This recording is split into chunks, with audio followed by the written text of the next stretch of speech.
来乡亲啊，这个粉唔通剥，啊若本能丸啊唔通食。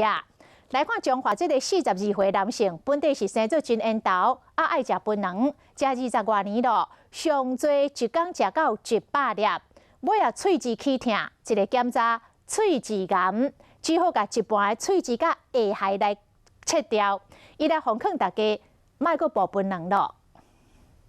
42岁何先生因为得到脂癌，切除一半喙齿甲下口，即马就爱重新学讲话。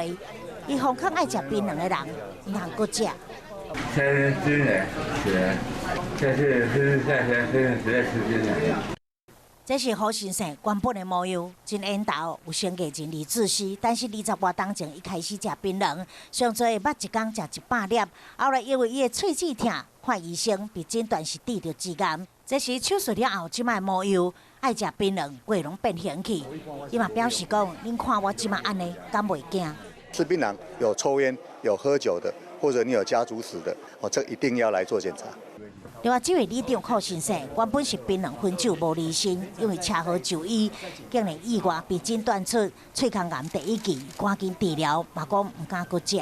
飞起来我哀一声，拄好我嘴开哀一声，安尼叫我看到，是安尼我现来。医师表示，喙腔癌10位病人的当中，将近有9个人食槟榔。即爱食槟榔的人，唔若爱定期做喙腔黏膜的体检。若是喙有溃疡超过2礼拜，或者是颔骨出现种种等等，这拢是喙腔癌的警讯，千万唔通大意。